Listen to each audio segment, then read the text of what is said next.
வரலாற்று சிறப்பும் தொன்மையும் மிக்க ஈழத்தின் பஞ்ச ஈஸ்வரங்களில் ஒன்றான புத்தளம் முன்னேஸ்வரம் ஆலயத்தின் மகா ரதோற்சவம் இன்று வெகு விமர்சையாக நடைபெற்றுள்ளது.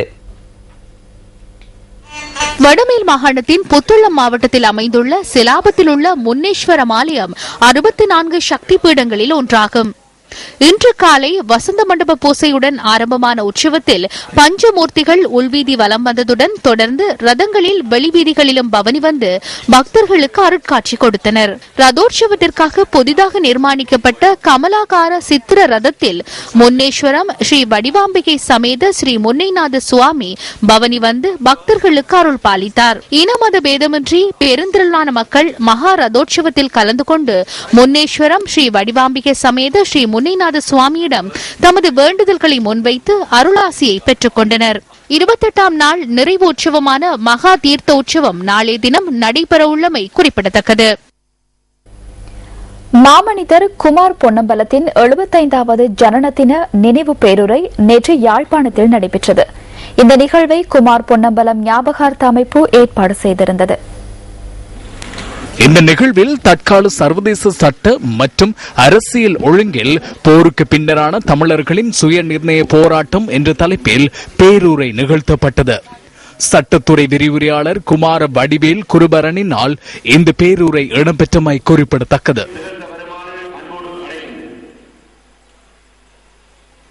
நிகழ்வில் தமிழ் தேசிய கூட்டமைப்பின் பாராளுமன்ற உறுப்பினர்கள், முன்னாள் பாராளுமன்ற உறுப்பினர்கள் உள்ளிட்ட பலர் கலந்து கொண்டிருந்தனர்.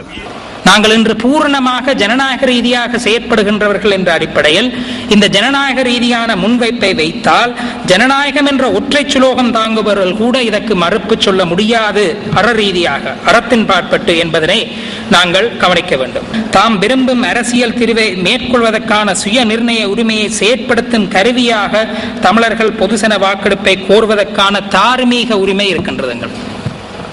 அது நடக்குமா இல்லையா என்பது சர்வதேச அரசியலின் பாற்பட்டது. ஆனால் ஒரு டெமோக்ராட்டிக் ஆர்டிகுலேஷன் அடிப்படையில் நாங்கள் அதனை செய்வதற்கான வாய்ப்பு நிச்சயமாக இருக்கின்றது.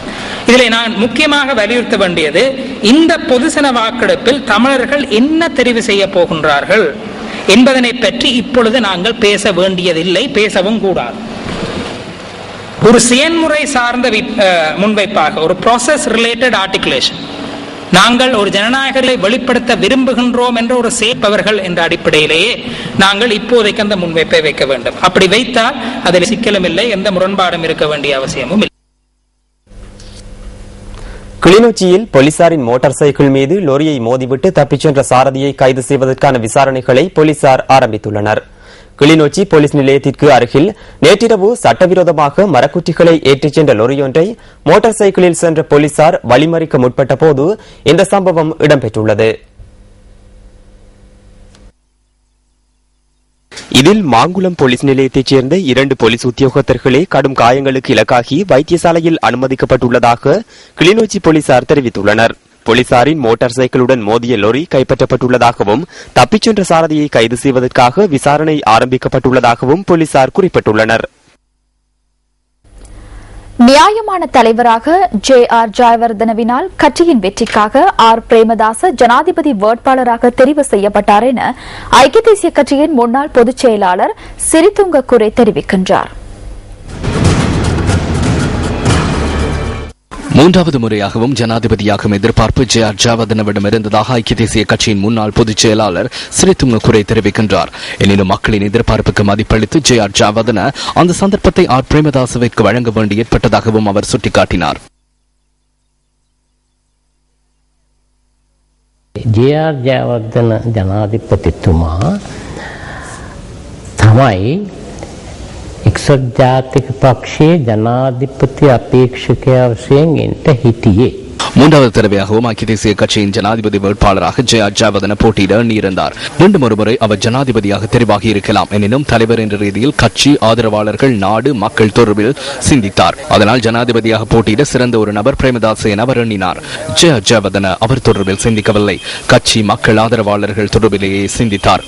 பிரேமதாசவிற்கு நான் விருப்பமில்லை, இன்னும் அவருக்கு நான் வழங்குவேன் என்றார்.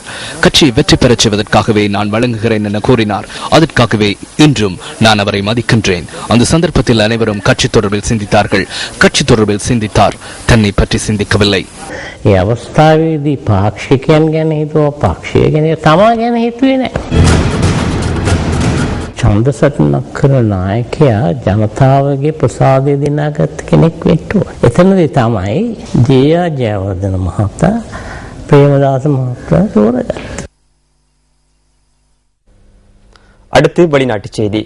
இந்தியாவின் பீகாரில் இடம்பெற்ற ரயில் விபத்தில் 37 பேர் உயிரிழந்துள்ளனர்.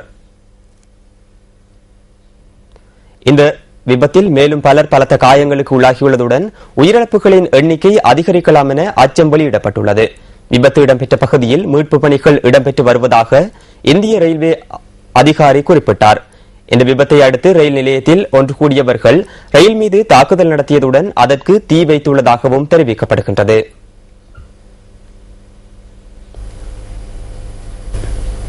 இனி விளையாட்டுச் செய்தி. 14வது உலக மெய்பல்லுநர் போட்டிகளில் இம்முறை அனுசரணை வழங்கிய ரஷ்யா பதக்கப்பட்டியலில் முதலிடத்தில் உள்ளது. ரஷ்ய வீர வீராங்கனைகள் 7 தங்க மடங்களாக மொத்தம் 17 பதக்கங்களை சுவீகரித்தனர்.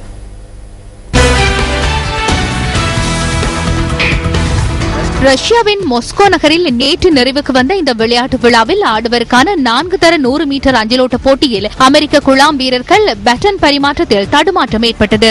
இந்த போட்டியில் யுசைன் போல்ட் தலைமையிலான ஜமைக்கா குழாம் தங்கப்பதக்கத்தை வென்றது.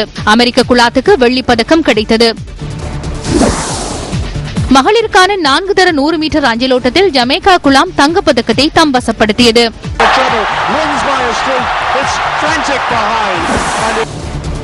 இந்த விளையாட்டு விழாவில் இலங்கை 3 போட்டிகளில் பங்கேற்றது.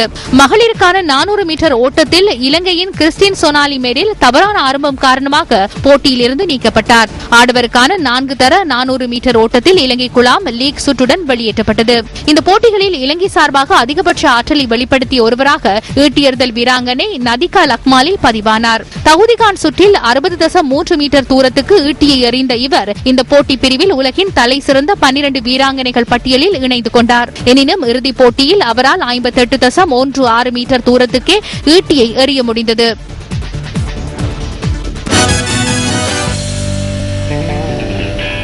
இத்துடன் நியூஸ் ஃபர்ஸ்டின் 8 மணி பிரதான செய்திகள் நிறைவு பெறுகின்றன. மீண்டும் சந்திப்போம் நியூஸ் ஃபர்ஸ்ட் டுநைட்டுடன். வணக்கம். Hotline 0114-896-896 www.newsfirst.lk. Feedback at newsfirst.lk.